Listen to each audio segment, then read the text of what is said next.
That's why I was putting it back to you. Well, how much does Shanghai want for it? Well, that's just...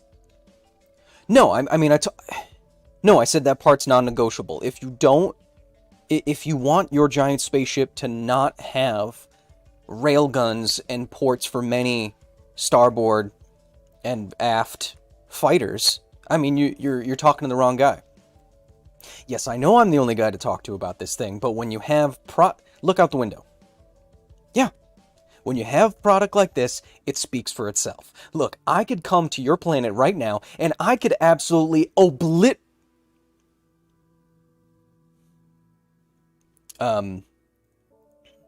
call you right back.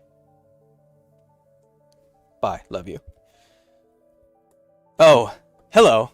I didn't see you there. I'm broadcasting from one of my many space... It turns out that China wants to build the world's first mega spaceship. A spaceship many kilometers long. But why? For how much money? How long will it take? That's everything that we're going to be breaking down today live with you here on Office Hours. Oh, man. I'm telling you, the G's that I pull when I land from that thing. Hello, and welcome to Office Hours, a live component of the facility where good old Professor Kyle opens up his blast doors, as you can see, and lets all of you members of the general public who ignore all my warning signs, my interns, my security team, my associate professors, my professor emeriti, let all of you come in for about an hour or so live here on YouTube and ask me any old sciencey question that you that your heart desires. Why ask you, Dollar Store Thor? Well, that's because I'm your resident science guy, Kyle. Look, I'm not a working scientist anymore. I don't have a PhD yet, but I do know a little bit about most sciencey things. Consider me your conduit to the nerdy universe. We'll be talking through a number of topics this week on Office Hours, as we are wont to do. Of course, I mentioned the MEGA-SPACESHIP coming straight out of Beijing. We'll also be talking about, if we get to it, mantis shrimperies. Yes, I said that correctly. Mantis shrimperies. And our efforts to create a robot that simulates its punchy flair. And of course, in between that, we'll be getting to all of your comments and questions. If you really, really, really want me to see something, you can see it happening right here on my 55-inch monitor. You can try Super Chat while we're live on YouTube. I can't promise I'll get to everything, but every dollar spent, like you're seeing right now, goes towards our mission of entertainment and education here at the facility. Look at them all. Look at all the simps. I know it's mostly the hair, but it's fine. It goes towards radiation detectors that I have to buy before we go to Chernobyl. And remember, my security team is still in the chat, so be cool in there or else you get banned. But if you don't want to be banned and you want to join the facility and drape on a silky white lab coat, of course, you can go to patreon.com/Kyle Hill and join the facility and the Discord and behind the scenes and all of that today. Now, good example. Getting in right into today's questioning, we have $100 from Liz Calvert. As always, hey, Cy Kyle, sorry missed last couple of weeks, Liz. It's totally fine. My tiny human Alex asked me, why does water make a bump before it falls when it's upside down? Well, that's because if you have water on a surface, what are the forces acting on that droplet of water? In physics and engineering, like my background is, you would draw what's called a free body diagram. So you draw the diagram of the body and then all the forces acting upon that body. In this case, two forces: gravity and then the sticky forces of water. Alex, are you listening? Water tends to stick to itself, and it tends to stick to other stuff. This is cohesion and adhesion. Now, when you add up these forces, you can draw arrows for where the forces are pointing. When you add up these forces, the forces tend to point up. And gravity tends to point down. And so when you add up all these forces, you tend to get a shape that forms a little droplet before the water falls. We have Kaylin Andy with the Australian 3099. Good morning from Australia, Kyle. Hello, Kaylin. Happy to have you here. As usual, Franz Ligia, $4.99. Kyle, did you know that you might be the future Jeopardy host? Contact Matt Pat. What? What are you talking about? Matt Pat would make a good Jeopardy host. But I don't know what you're talking about. Is he doing it? Or is he asking for people to do it? I'll do it. But I'm not cutting my hair. Chichola, as you can see, don't worry. We'll get to the Chinese spaceships, which sounds like a 50s sci-fi B movie, but we'll get to it. Chichola with the Australian 30.99. Do Australians only donate in 30.99s? Honest question. Cheech. G'day, Kyle. I love chilling by a campfire, but the smoke always seems to flow towards me no matter where I sit. Oh, I'm losing the accent. What's going on here, man? Cheers, you bloody legend. Confirmation bias. There could be something about sitting in front of a fire and blocking airflow coming into the fire, changing the airflow around it, and making smoke blow in your face. But I bet that it's confirmation bias, in that we remember and emphasize in our memories all the times when smoke blows in our eyes, and forget and de-emphasize all the times when it doesn't do that ever. And because the effect is large, it sucks to have smoke in your eyes, we tend to exaggerate that memory. And that's what confirmation bias is. So I'm guessing it's confirmation bias. But, fun fact, campfires and house fireplaces are an extreme pollutant. Contributes many, many thousands of deaths a year due to pollution. So, oh my gosh, Sparky is back. Hey boss, Alphabet with a 5 says, someone left the door open to the sentient fungi. Oh, for son of a gun. Kevin, put on the suit. Yes, that suit. I don't care. Wear a cup. He'll be fine. Exploring with Sparky with the $500 donation. Sparky, as you can see, if you look up right there in his avatar, he's a bald guy, sunglasses, in the water. Let me tell you about Sparky for a second. Sparky is an insane person. Sparky wakes up. He just gave me $500. Do you know why? Because he wakes up, he's on a private island. He owns the whole island. All the sand imported. It's all spherical. Sand can tend to be kind of rough on microscopic scales. No, all of this sand's engineered. Why? Because he's rich. A. B. He's crazy. All this engineered sand is on his private island. He gets up, buck naked, bald, perfectly. His entire body is shaved with 6-headed razors. He is smooth as a dolphin. He gets up. He puts on his sunglasses. He sprints down the sand. Why? Because he's in shape. He's in crazy shape. And he's a crazy person. Runs down, sprinting into the surf. He hits the first wave, body surfing. Doesn't need a bodyboard because he is so smooth and muscular. Hits the first wave, launches himself 15 feet into the air, does a double gainer, flips, land on his feet. How? Nobody knows. I know why. Because he landed on his own private robot ship, and then he threw $500 at my face.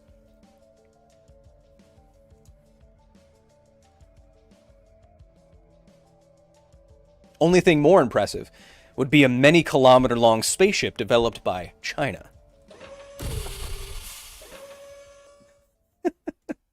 You like that segue, Sparky? Crazy. It's way too much money. It's very generous. Thank you, Sparky. That will be going towards the next... Actually, I mean, I say, and I mean this, you see streamers... and you see them get donations, and people can get kind of weird, like, oh, wow. But I can tell you, I don't know what they're spending their money on. Probably Call of Duty Warzone skins and really ugly sneakers. But we spend that here on the facility. I'm spending a lot of money on a charity auction currently. And after I win that charity auction tomorrow, which I will, we'll be working with Adam Savage to produce a video about it for all of you. So, not saying it's a one-to-one, but we're using some of our ability here to donate to charity, to the Grant Imahara Steam Foundation, charitable donation from us, and then make some video for you. See? I don't have a little refrigerator by my bed. with LEDs playing Among Us. We're not about that here. What we're about is this giant spaceship. Now, Sparky has a spaceship like this, but this is a artist rendering that I took off of Google Images. But the story is that China is eyeing an ultra-large spacecraft spanning miles in a $2.3 million crewed mission push. First of all, I like that they said crewed mission instead of manned mission. It's 2021. We can be updated with this. But why is China doing something like this? Well, it's pushing forward their 5-year initiative. They do multiple what they call 5-year initiatives to kind of advance their society forward in terms of science and technology.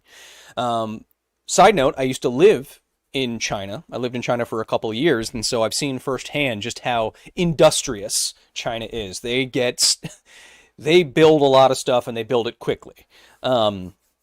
But why is China doing this? Well, they want to advance their stepping stones into the universe just like any other country. They want to create the infrastructure, the funding structure to explore the universe in a way that they pioneer. But I ask you this as a general question too. Why would you want...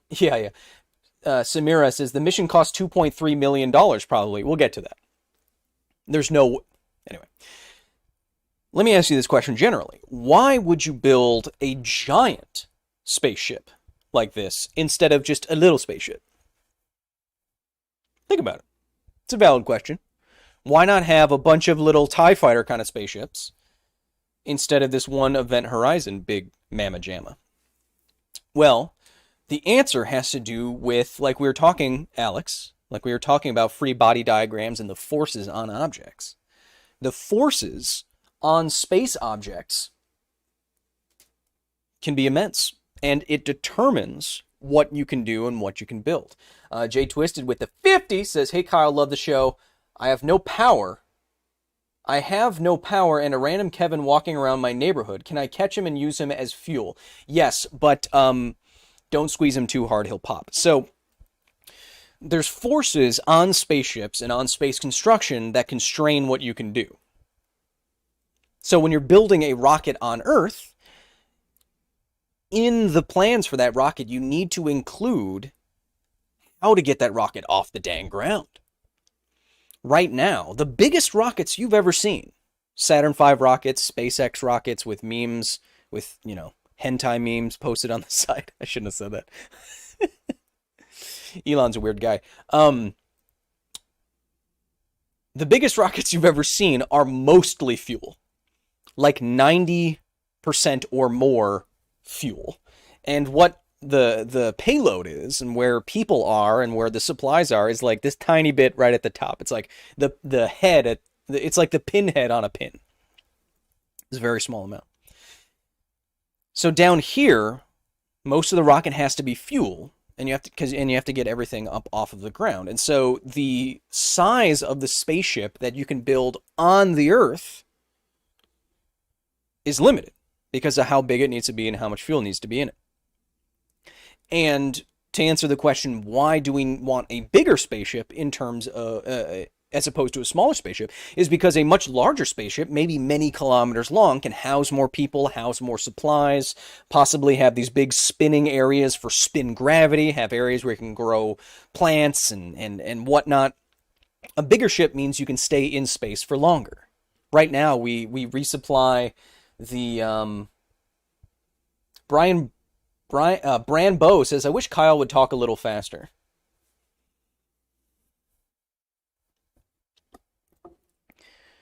And when you have a larger spaceship, you can stay in space for longer. And if you want to explore the universe or have a stepping stone to low Earth orbit and the moon and Mars, then having a big spaceship up there is a great advantage.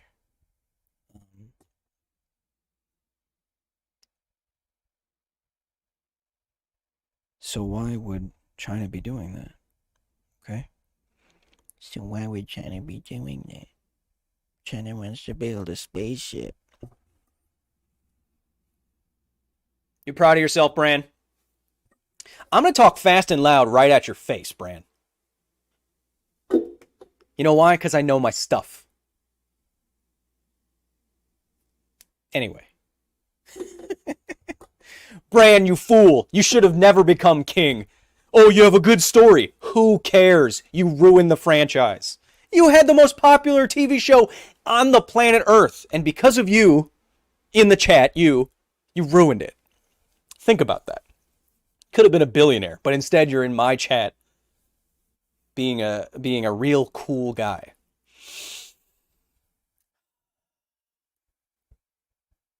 A bigger ship lets you stay in space for longer, which would give some sort of supremacy to China in terms of staying out there, doing more experiments, sending more people to and from their orbiting space station, etc., etc. Now, to create something like that, we still have to get around the problem that we mentioned before, which is the fuel problem, the weight problem on Earth. How do you get around that problem? Bran, is this fast enough for you?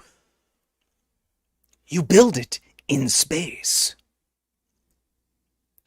So how you make a mega spaceship is, instead of building it on the ground and trying to launch it with giant chemical fuel rockets, which are heavy and expensive, you instead launch pieces of the spaceship, much like we did with the International Space Station, up into orbit and build it up there. Because once the pieces are up there, the force constraints are different. They don't have to be aerodynamic anymore. It can be large and unwieldy and relatively fragile. You can make a giant spaceship that looks weird like this.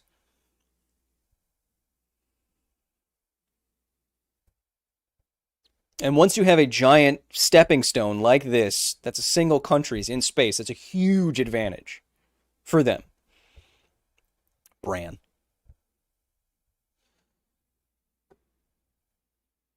Now, they said that this was a $2.3 million mission. That cannot be how much it costs.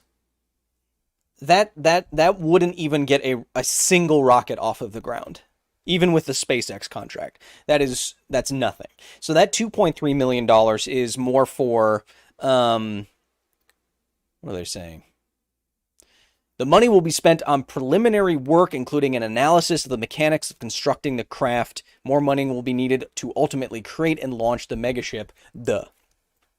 So this would be, something like this would be billions and billions of dollars. It's not going to be $2 million. If this was $2 million, then some brain-dead YouTuber on Trending could make this, and I won't stand for that. I just won't. The advantages of a megaship we already mentioned, being a research outpost, being a stepping stone to Mars or the moon. But also a megaship like that could be, you could have so many people. You could start sending longer missions to other planets, where people can be, you could start exploring things like colony ships and generation ships. This is the first step in that kind of technology. And to take initiative in doing that, I think is very smart for China. And if any country can do it, a brute force kind of thing like this, I think it's China. Rude McRude says, but what about a gigaship? Oh.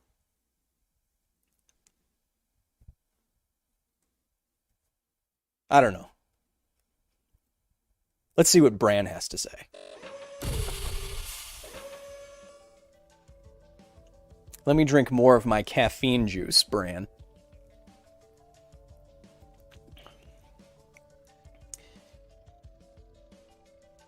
You realize me calling you out is going to be on the internet forever now, right? Whatever. John Willard says, but by mega spaceship, you mean space station, right? It wasn't actually clear whether it was that or a spaceship or a space station. DeForest Tappan with the 5 says, first time catching the show. Keep up the great work. Just got done watching the Black Hole Engine. Thank you so much. Oh, look at that. We'll get to you. Pedro Doder Escalante with the Australian 1234. Hello, Kyle. First time catching you live. In regards to building the spaceship, well, maybe they could build a mass driver to send the materials to orbit. A mass driver could be used as a weapon, though, too. I have total confidence that China would use a giant railgun only for good. John F. with the $200 donation going towards our charity work, and also maybe just one magic card. Maybe just one. John F. with the 200 say, hey Kyle, love the basilisk. And the show. Oh. Although last night I had a nightmare that murder hornets got a hold of some time crystals and teamed up with radioactive snakes and a deep-fake Joe Rogan to launch their own social media platform. Ugh! Ugh, could you imagine a Joe Rogan-only social media platform? Ugh. You say the murder hornets. I reached out to the scientists currently studying and tracking the murder hornets, and I said, hey, I'm me. I'm a guy with a camera. Can I come along? And they're like, we don't have any space for you right now. But I tried. I had an idea. I take shots sometimes. I just send emails out to places. So could we have maybe gone and checked out murder hornets firsthand, and you could have seen me gotten stung by one? Maybe that could have happened, but not today. Lucas White, the $10. Could we instantaneously time travel by launching a mirror into space and then build a machine that can measure your rip bod and then send it to the future and then recreate you in the future? What are you talking about? If you sent a giant mirror out into space, you could see yourself, your past self, using a space mirror. So it's a kind of visual time travel. But in terms of sending your rip bod into space and then recreating you in the future or whatever you're talking about, I don't know what you're talking about. West Chuck Norris with the 5 says, can you answer my question about the 100 wormhole thing? Thanks. I don't know what you're talking about. We did launch on the channel today the wormhole challenge. I have allocated $5,000 to this challenge. If you want to undertake this challenge, go watch the channel. Go watch the latest episode on the channel. Basically, I'm sick of the piece of paper with the pencil stuck through it wormhole explanation, and I'm challenging you, any of you, animated, filmed on your phone, filmed professionally, I don't care. I want a 60-second little demonstration of how a wormhole works that I can replace the pencil and paper trick with. DeForest Happen with the 5 says, what got you into Magic the Gathering? I was living in China, actually, at the time, and my friend bought me a starter deck at my birthday, and then I've been playing for 21 years after that. Scholzy with the Australian $10. Kevin. No, you have to tune the electric fence to the AC/DC frequency, so the Australians can't get in. Whew. I'm gonna go ahead, and I'm not gonna. Can we? Who is this idiot? Can we nuke him from orbit, please? Wow. Okay, so don't worry, chat. I'm going to cut all that out. I'm going to delete that from the VOD. I'm not going to explain what happened. If you're watching this not live, I'm not going to explain what happened. Suffice it to say, I have no faith in humanity. Mantis Schmimps. So there's a whole... Yes, yeah, you can... Yeah, go ahead. Wow, he's got multiple accounts. Sorry. We should stop talking about it. Hey, idiot. You're not going to be seen. Don't worry about it. Don't worry about it. Your 1 second is over. Anyway. Mantis Shrimps. There's an entire field of science called biomimicry. Yes. Oh, no, biomimetics, biomimicry. And this is a field that seeks to look to evolution and what animals and nature has done to inform our own engineering designs. Why do that? Well, it just so happens that when you have just so happens that when you have an iterative process that works by trial and error through selection processes for billions of years, you can come up with some very clever solutions to life's problems. One very interesting example of biomimetics, and I don't know why more buildings don't do this, but termites build their mounds in a very specific way above the ground with certain channels in them, these little eyeless insects that can't even see.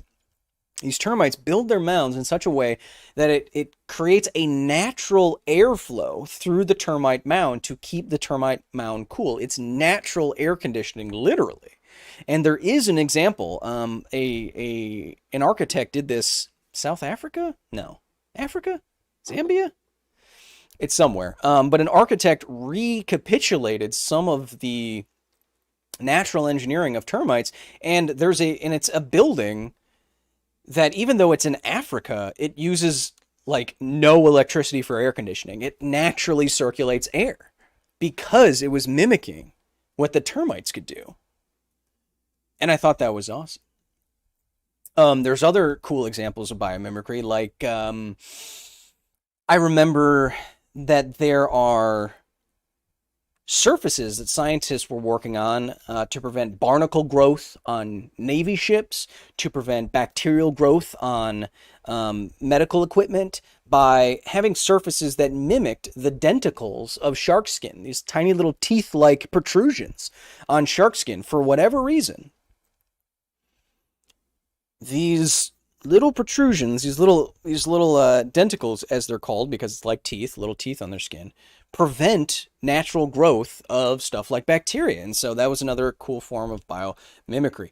This, what I'm talking about right now, is a new example. So these scientists were looking at the mantis shrimp, one of the most amazing creatures in the animal kingdom. Has to be. Has the most complicated eyes that we know of on Earth. And it can punch or spear. There's two kinds of mantis shrimps. It can punch or spear faster than a bullet. I think it's the second or third fastest acceleration in the animal kingdom. I think nematocysts, the cells that shoot out stinging barbs full of poison from jellyfish cells, I think those are faster. But these macroscopic mantis shrimp, which can get pretty big, can punch hard enough to crack a snail shell open with just a punch, to break open aquarium glass. These are really serious. They can hit an object and create a cavitation bubble that produces heat and light. They're crazy. But what these scientists were trying to do is figure out how you get such a crazy amount of acceleration from a small shrimpy, right? Well, it turns out that you can build a little robot. You can build a little robot that mimics this kind of movement in the mantis shrimp clubs. And what the scientists uncovered is that the mantis shrimps are harnessing elastic potential energy. Now I'm wondering if I have something stretchy around here. I do. So elastic potential energy is, so when this elastic here is relaxed, there's no energy in it. But when I pull on it, when I do some work on this system, I'm putting energy into the system. Chemical energy from my muscles is being translated into this pulling force, which is putting a strain on the elastic range of this elastic and storing energy. Now, when I let that go, that energy gets returned. So in something like a mantis shrimp club, what they're doing is cocking back their little clubs and storing in their tendons this elastic potential energy and then letting it out all at once. But it's not that simple. If it was just this simple, like, then you wouldn't have this incredible release of energy very, very quickly. Instead, what the scientists have found was that it's a kind of bioengineering that their clubs have evolved to take to make this release of energy even more efficient, to store up potential energy, to latch it on like bone ratchets rather, and just like lock it in place, and then to not release that energy until it's in the perfect orientation to release the most of it all at once. So it's much more complicated than a simple spring or a simple rubber band. And let's see if I can show you a little bit of what they were doing here. Beep boop.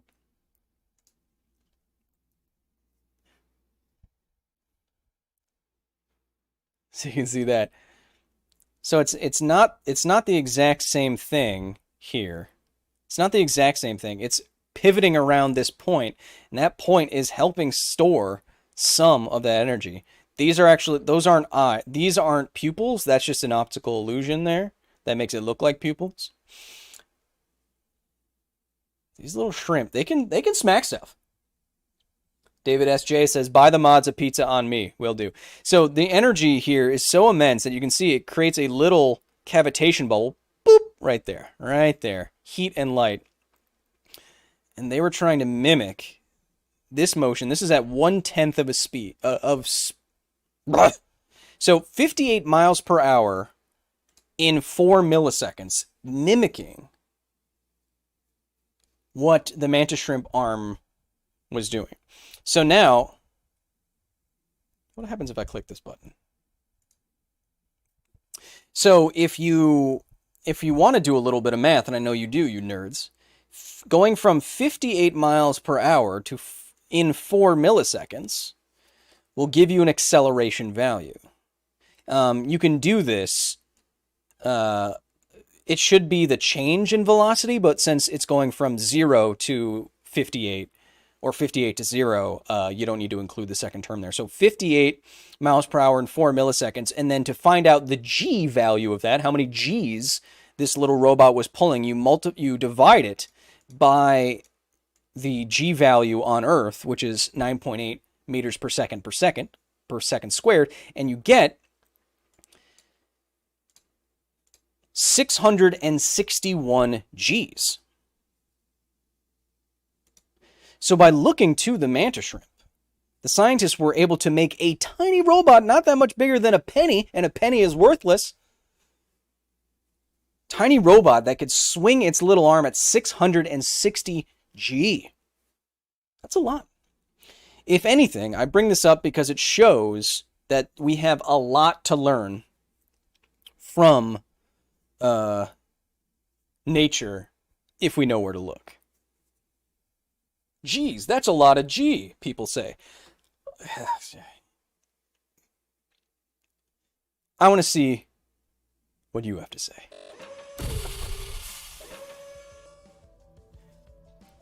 But Kyle, why can't I see chat? It's because of that one guy.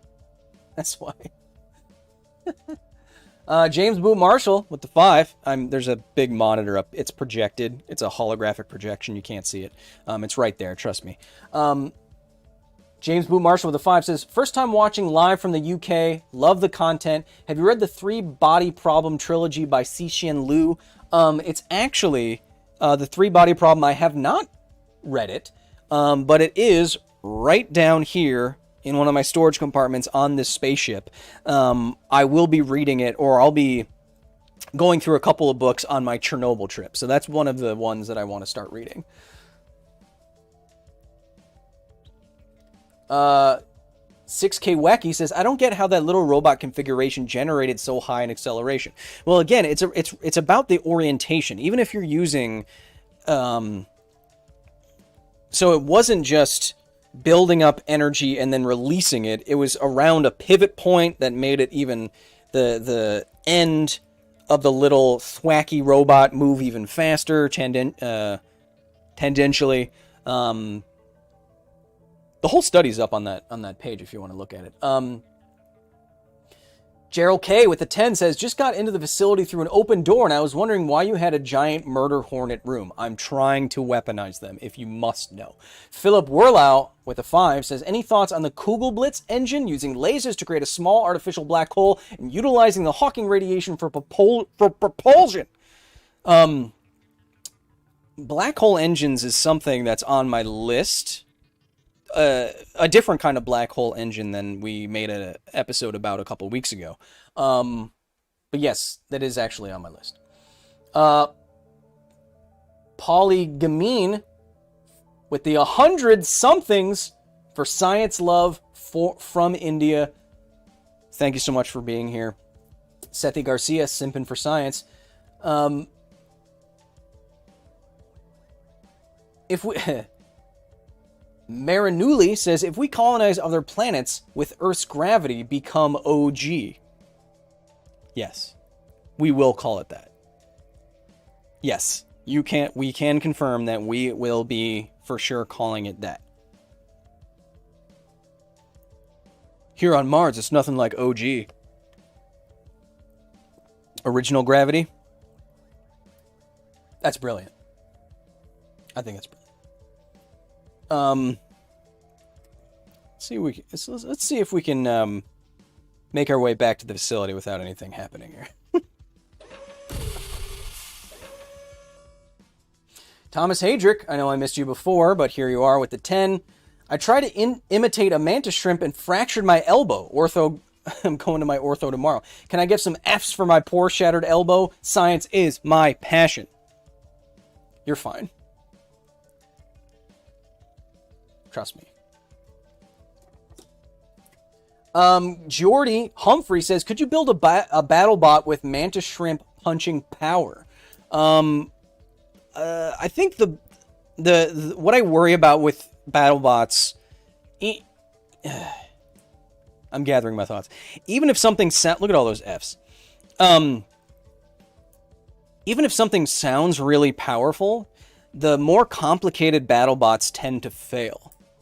It seems like it. I mean, when someone makes a battle bot that can, has a flamethrower or some complicated punching device or what have you, they tend to fail and fail quickly. It's the more successful ones are really simple, like Jamie Heinemann's battle bot, which is basically just a lawnmower blade. Grant Imahara's robot. Wedge bots, where you're just flipping another bot up into the air or just over. Simple is better when you're building a complicated thing that is large that you need to hit other stuff. Matterbeam says, how would you dry hair in a vacuum? How would hair dry in a vacuum? Would it make for amazing perms? Interesting. I think your hair would freeze, right? If your hair was wet and then you expose it to vacuum, it would rapidly the water would rapidly boil away and freeze your hair like you went outside to catch the bus on a winter's day in Wisconsin like I did. That can't be good for your hair. Rapid temperature change like that? Probably not. Sepharix, hello Sepharix, with a 10. Can you tell us how long it took you to evolve from Molehill to Kylehill, and what was the biggest challenge that you face? Getting out the dirt. I was under a lot of dirt. And so once I have true mastery over the earth, I will become Kyle Mountain, and then I'll become the strongest man in the world. Sethi Garcia says, can we boil Kyle's hair and add meatballs? No, get out.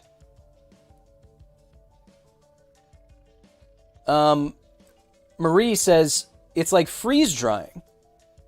I don't think that's quite the same thing. Or is it?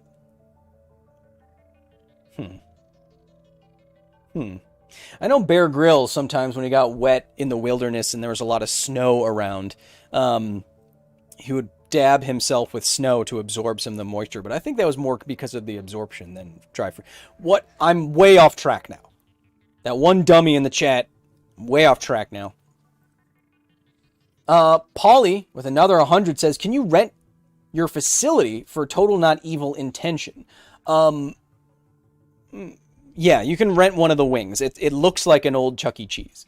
Soken, Kyle Olympus is the greatest and he lives on Mars. Yes, I still have not defeated him. I must ascend various levels of Kyle to be the ultimate Kyle. It's like Afro Samurai.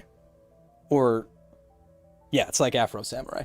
DeQuester with a 2 says, Mant.shrimp stores NRG in hyperbolic paraboloid. I feel like I'm going insane when I'm reading your comment.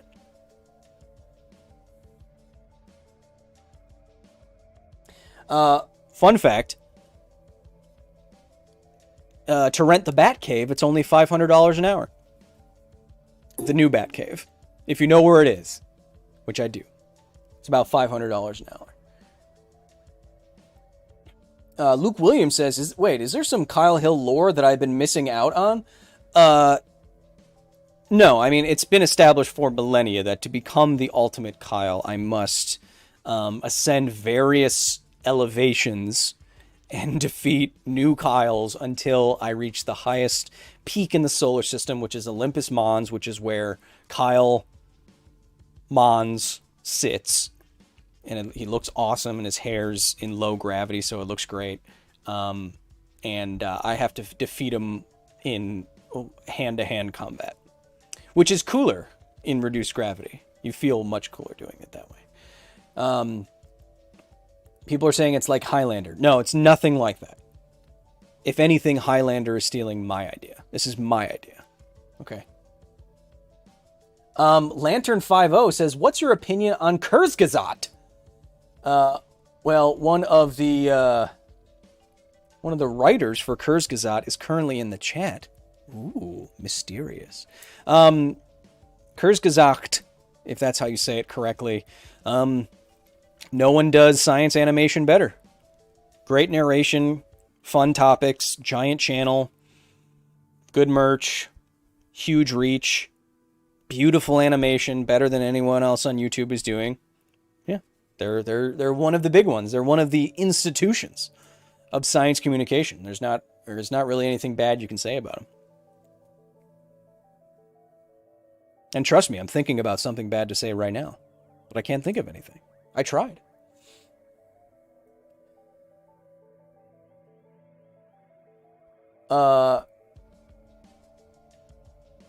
Krzysztof.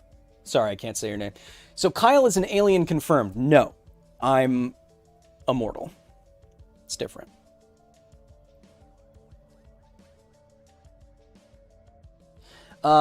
Kenpachi M3 says, on the subject of spaceships, do you think space can be conquered before we trap ourselves in orbital garbage? So what you're describing is... I forgot the word. Anyway, so there is a good Kessler syndrome. You're thinking of Kessler syndrome. And Kessler syndrome is a runaway cascade of orbital debris smashing into other debris in space, orbiting around Earth, creating smaller and smaller pieces until there's so many small pieces of debris in low Earth orbit that it's too dangerous to leave Earth. These pieces of trash moving at 8 kilometers per second or whatever will just pierce your spaceship and kill you. Do I think we will conquer space before that happens? Well, I don't know.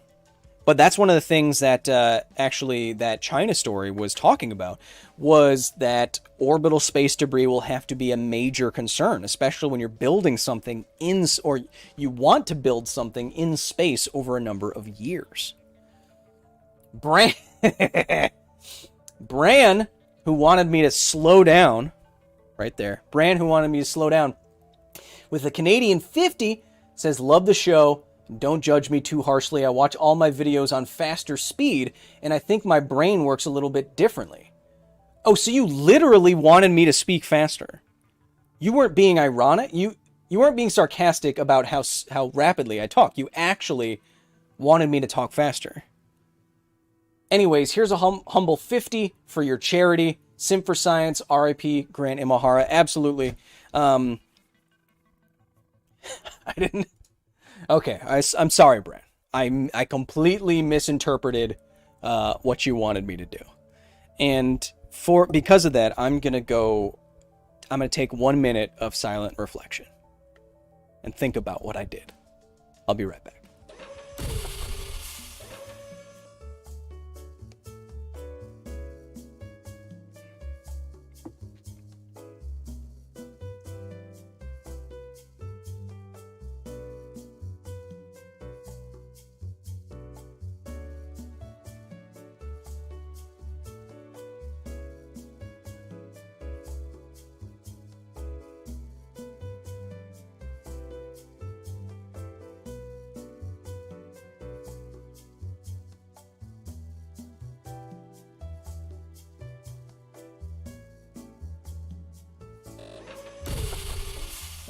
I thought I was already talking fast. You wanted me to talk more fast? That's wild.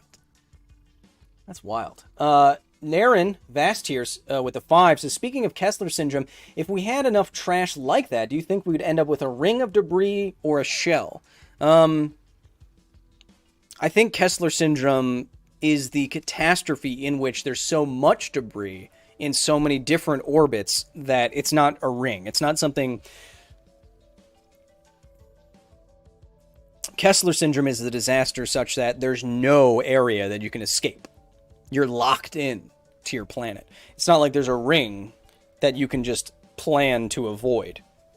Kessler syndrome is you are locked in. Anywhere you try to launch from, you'll just be pierced through like space Swiss cheese. Crow with the Canadian 5. Excuse me. My coffee is partially nitrogenated. Or filled with nitrogen. I prefer to say partially nitrogenated because I'm hilarious. Crow with the 5 says, random thought. We think the earliest phases of the universe occurred in a tiny fraction of time, but given all that density, would time not be slower? Around a very dense object, clocks tick more slowly, but as an outside observer, if you could observe the Big Bang, if there was nothing before the Big Bang, you can't be anywhere else to observe the Big Bang happening, but whatever. As an outside observer, outside of the system, your time is flowing normally. So if you were inside a high mass system, extremely massive system, you would experience it differently. So I can't really interpret your question because it depends on at an infinitesimally small singularity of mass and heat and energy. It's very hard to even conceptualize what being there and what time means. It might not have meant anything, right? Disaqual says, Kyle Hill is the only Kyle able to withstand the allure of drywall being smashed. I think my brother has punched through drywall before when our football team lost. I don't think I've ever done it. It's not like I wouldn't. I mean, a couple Monster Energy drinks in me and I would. But I'm really afraid to punch a stud. No, not someone like me. Like punch a 2x4 in behind the drywall and break my hand really badly. I'm Kyle, but I'm not dumb. Or at least that's what I like to tell myself.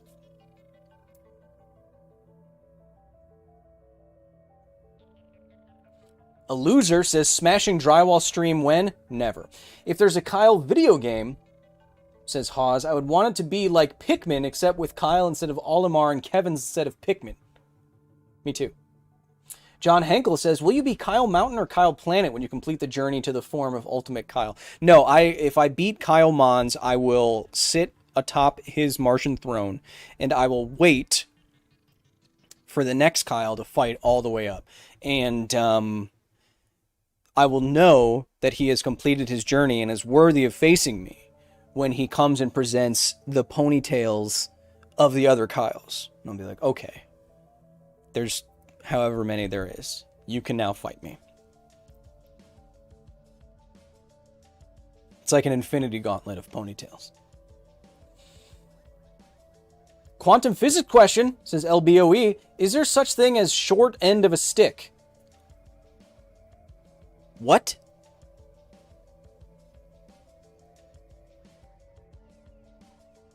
What is the end of anything?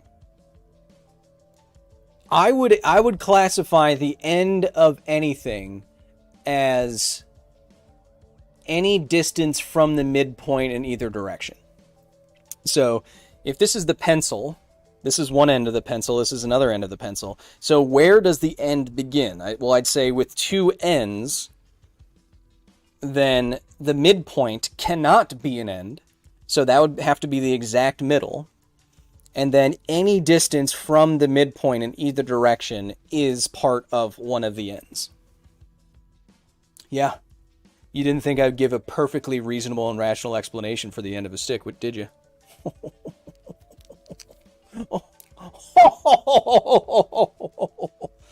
Whew.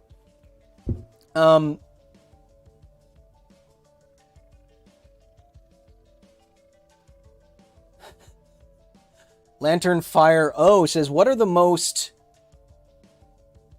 of the most intriguing unanswered questions in physics? I'm not smart enough to be on the PhD level understanding of what is still unanswered in physics.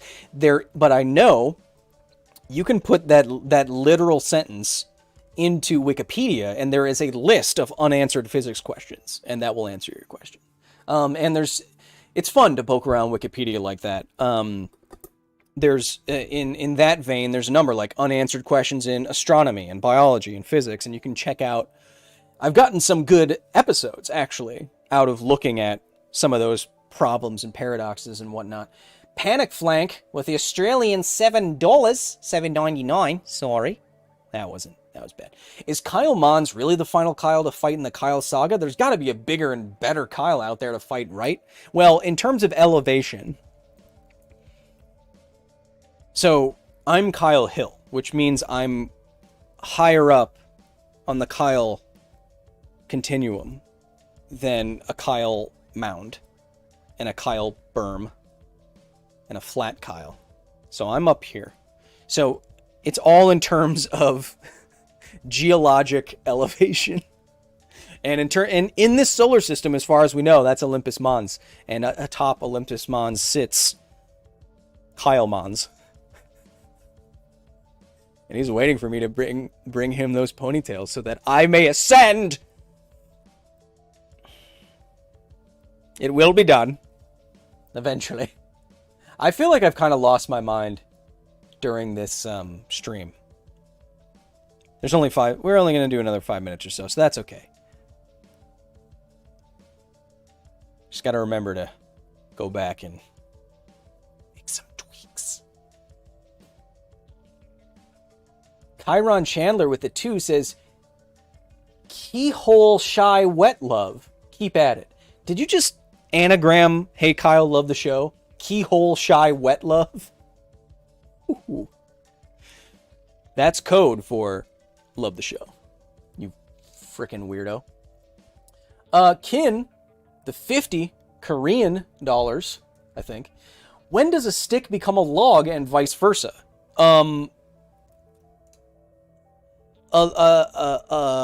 Any stick that's too big to pick up and act like it's a gun in your hand is a log.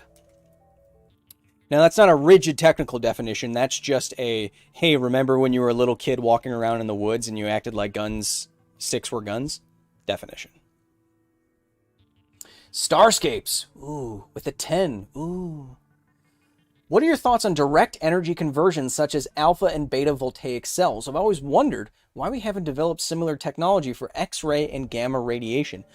I must confess, I do not know much about, I don't know anything about that kind of technology. Maybe Matterbeam in the chat knows about that. They're up on very technical cutting edge technologies and stuff like. I haven't heard of that. So thank you for simping, putting it towards our lovely amenities here. What are the amenities, Kyle? What aren't they? We have a Roomba that massages your feet. Kyle, it's not a massage if it's just cleaning up dust part. Shut up. Gerald, again with the 10, says, so I went into the giant killer hornet room. I told you not to go in there. Wanting to see just how big the hornets were and found that they were worshipping a Kevin. I think your plans might be going wrong. Ugh.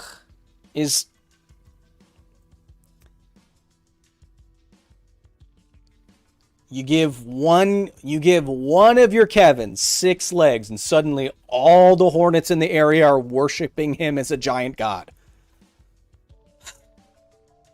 I have a tough job. Kyle Howard, with the 5. You better not be challenging me to a fight, Kyle. So my name is Kyle. I have the same initials as you. I also have long hair. I can see that. You can see that.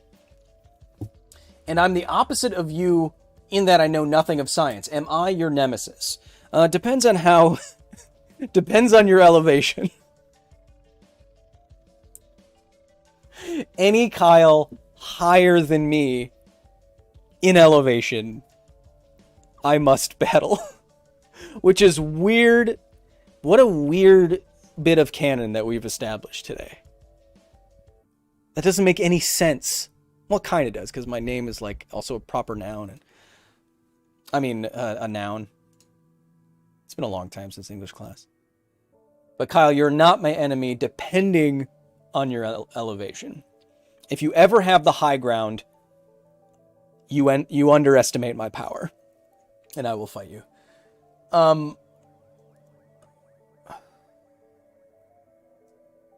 Me with the 149 and a little coin. Thank you, me.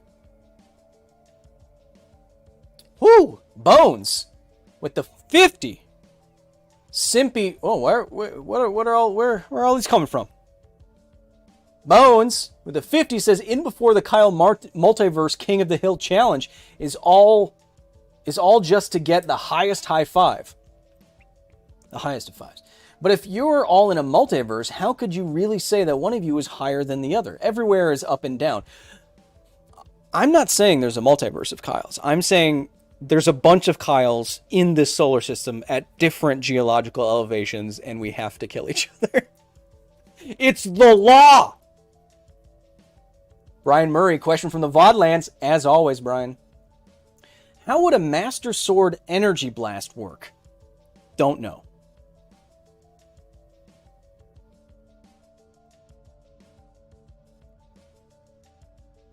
Don't know. Better question.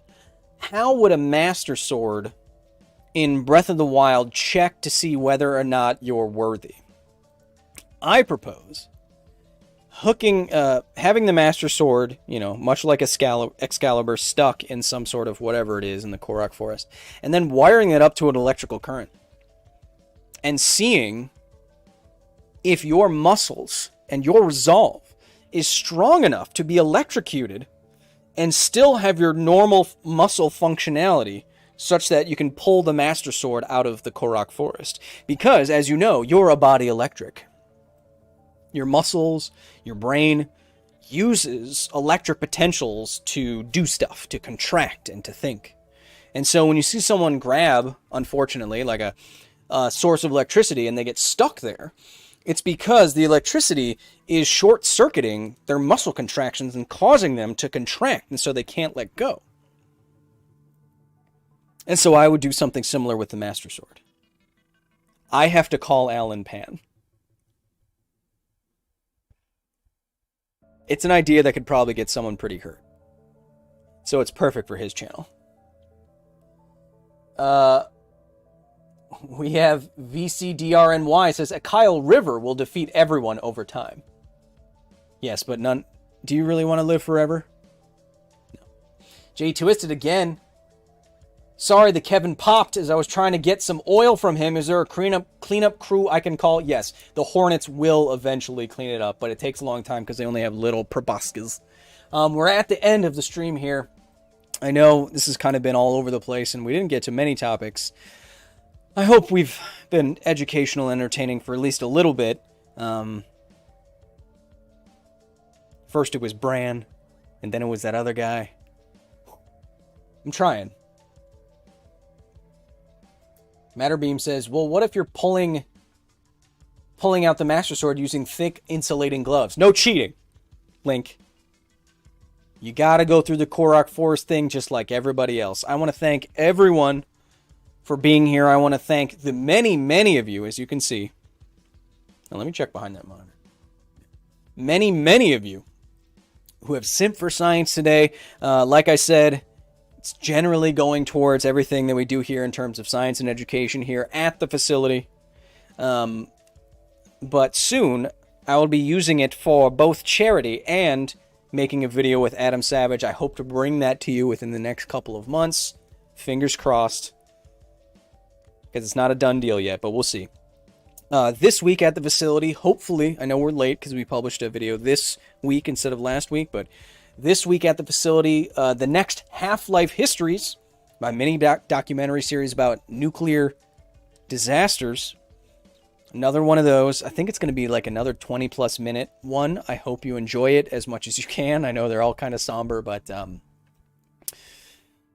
proud of those. So watch that when it comes out. We'll also be doing, at some point during the week, another Scientist Plays stream of BioShock. We're still splicing and dicing through that game, having a lot of fun, giving you many, many science lessons as we play games. You can follow me on Twitch if you want to do that. We're now affiliates, so you can also now subscribe if you want to do that. And you might want to get in early, because the next thing that we're going to do, we're going to don a lab coat, we're going to put on some glasses, and we're going to do a scientist-accurate speed run. No, that's not a speed run. We're going to do a scientist-accurate run of Fallout 4. That's going to be very fun. So go back to the channel, subscribe. If you feel like you're up to it and you want to take the wormhole challenge, go back to the channel, go to the website, film 60-second demonstration of you showing me some other clever Hollywood-style way of easily demonstrating how a wormhole works, and I will give you up to $2,500 if you win first place. Thank you so much for joining me this week. Thank you to my security team for swiftly dealing with a bunch of dum-dums in the chat. Not you watching. The dum-dums don't watch. Thank you to my security team. Thank you to all of you who support the facility, who join me in the Discord. I'll see you there in just a bit. If you want to continue on this conversation after this is live, go to patreon.com/Kyle Hill, and you can join all of us there. I hope to see you there. But until next time, I have to edit this video, so I delete something from it. But until I see you next time, which will probably be on Twitch, be ready to be great. And be nice to each other. Because this is all we got.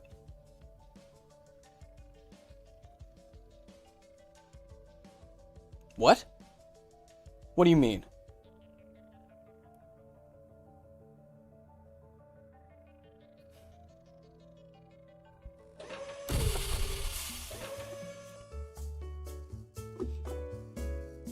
Ah, yes. Kyle Mons, you have appeared yet again. You dare show your face in my hallowed facility? I don't care how many ponytails you require. It goes down right here, right now.